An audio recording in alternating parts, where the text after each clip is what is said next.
À primeira vista, um jogo de paintball lembra bastante aquelas brincadeiras de polícia e ladrão comuns entre as crianças. Tem dois times atirando um no outro, tentando tomar um território ou uma bandeira. E não é muito diferente mesmo disso. É um jogo em que a adrenalina flui, tal qual a brincadeira. Confira agora uma reportagem especial sobre o esporte em Atibaia. Considerado um esporte de combate, o paintball pode ser praticado em equipe ou individualmente. O objetivo dos jogos é basicamente atingir o adversário usando um marcador de ar comprimido que atira bolas de tinta colorida.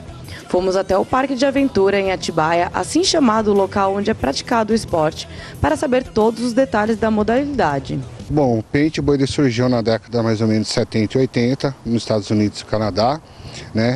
O pessoal fazia a marcação das árvores que ia ser cortada com as bolas de tinta, né? E com isso daí reuniram um grupo de amigos e fizeram a primeira partida de paintball conhecida. Apesar de aparentemente agressivo, o paintball pode ser praticado por pessoas de qualquer idade. Júlio explicou todas as regras do jogo. Bom, no caso a gente possui, são três tipos, né? Digamos, três categorias no paintball. Um é o speed, né? Que é o airball, que são aqueles infláveis. Outros são os cenários, né? Que esse daqui é um cenário para iniciante. E também tem o real action, né? Que simula a realidade o máximo possível.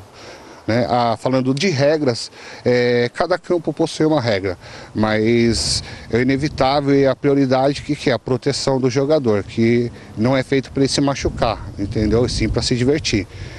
O mais importante de tudo é o EPI que é utilizado, que é a parte da máscara, o macacão, o colete, uma luva, um protetor de pescoço, né? Para que o jogador não saia machucado.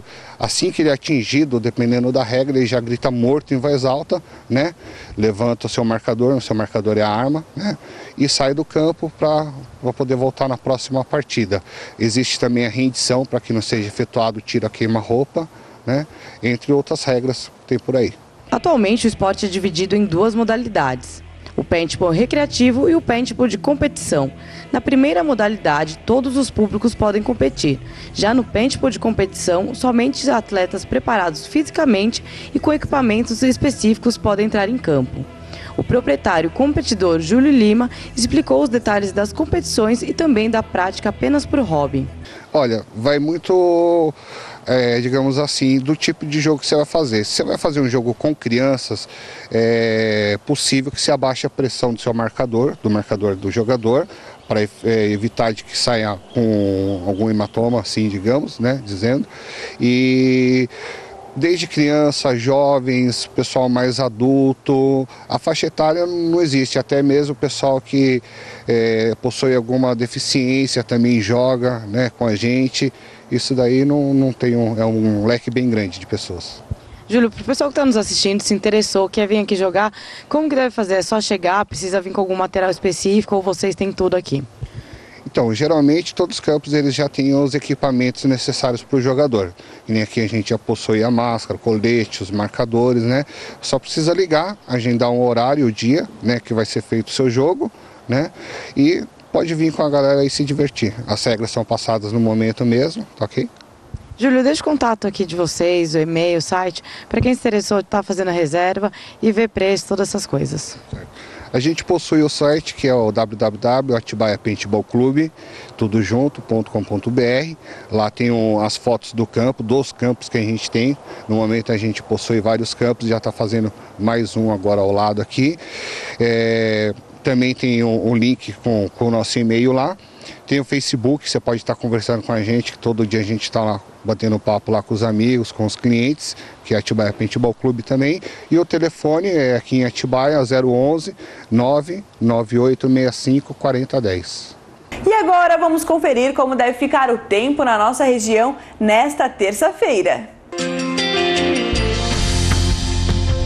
E depois de um final de semana sem chuva e com a temperatura estável, nesta terça-feira a probabilidade de chuva é de apenas 5%. A mínima prevista em Atibaia é de 16 e a máxima de 26 graus. A cidade de Bragança Paulista tem a mínima prevista de 16 e a máxima atinge os 26 graus.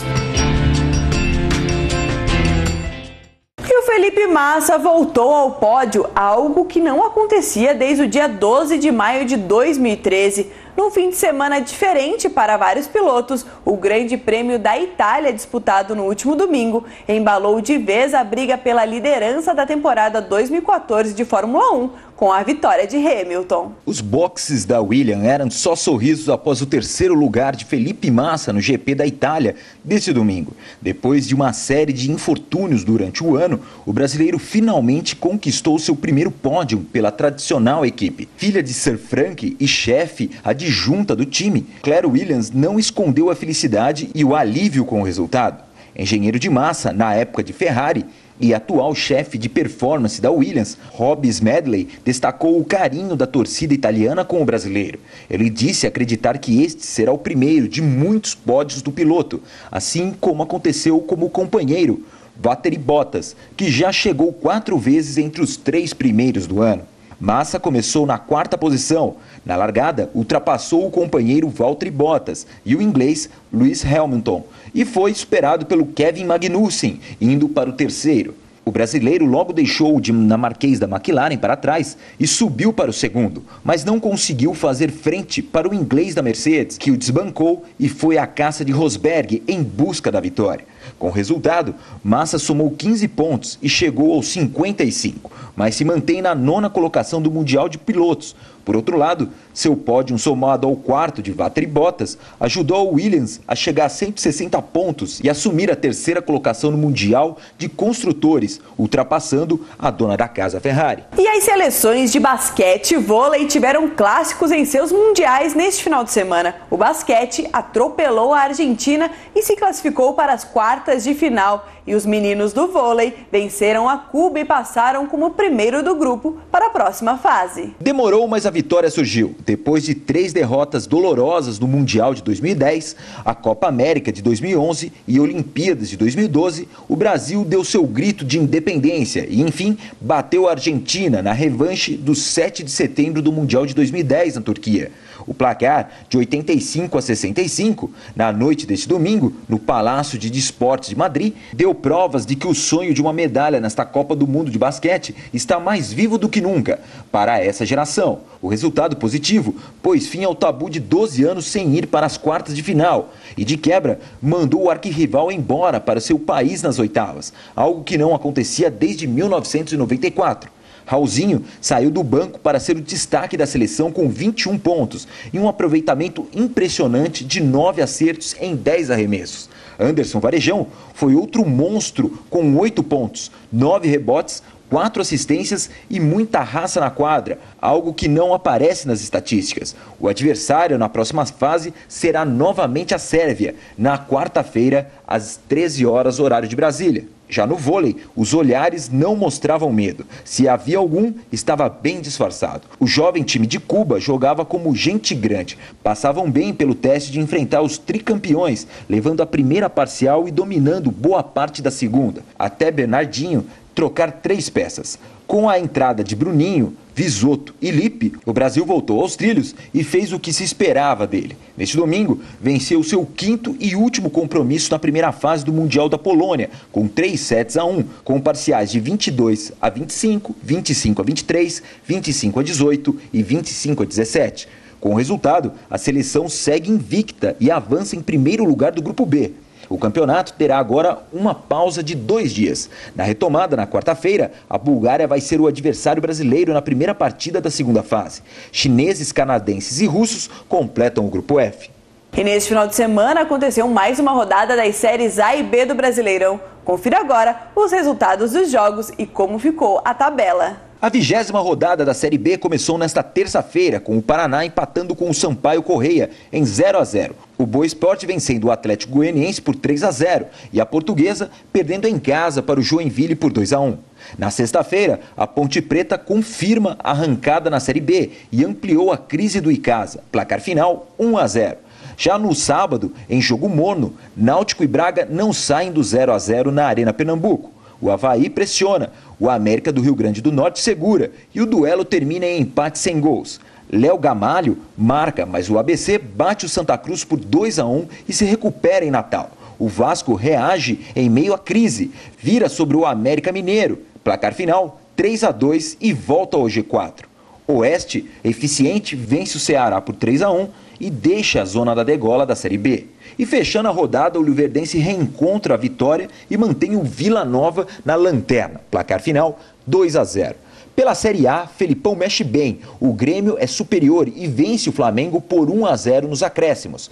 Com 2 gols de David Braz, Santos vence por 3-1 no Pacaembu e afunda o Vitória. Muita água e pouco futebol. Em campo encharcado, Chape e Goiás ficam em 0-0. No domingo, entre alternativas, gols e bom futebol, Flu e Cruzeiro empatam em 3-3 no Maracanã. O quarteto brilha e São Paulo vence o Sport por 2-0 com facilidade no Morumbi. Com 1 a mais no segundo tempo, o Galo bate o Botafogo por 1-0 na jogada aérea. Em jogo de tempos distintos, Tigre e Timão ficam zerados em Criciúma. Atlético Paranaense pressiona, mas Palmeiras segura o empate em 1-1 com 1 a menos em campo. Sem público e com pouco futebol, Bahia e Curitiba empatam em 0-0. E fechando a rodada, o Inter abre 2-0, mas o Figueira vence de virada e ajuda o líder Cruzeiro no placar final de 3-2. Com o final do primeiro turno, a classificação ficou assim. O líder Cruzeiro tem 43 pontos. Em segundo, o São Paulo tem 36.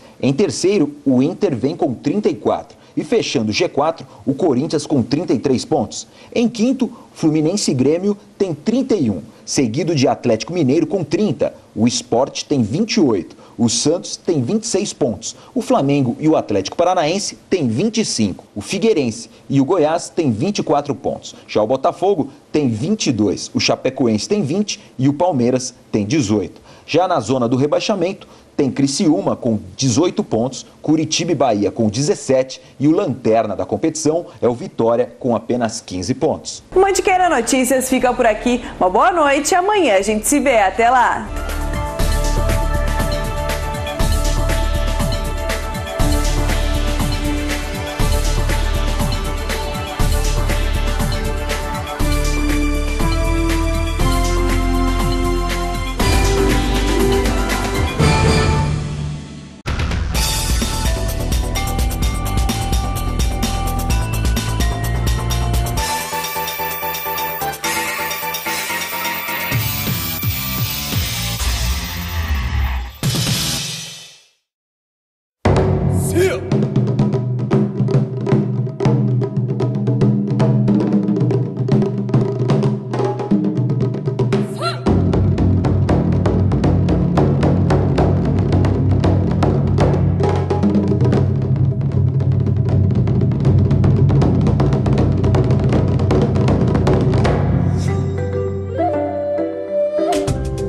Em setembro, Festa de Flores e Morangos de Atibaia.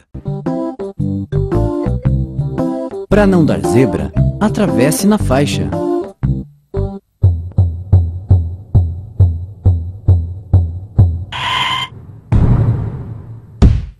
Evite trombadas. Respeite a faixa.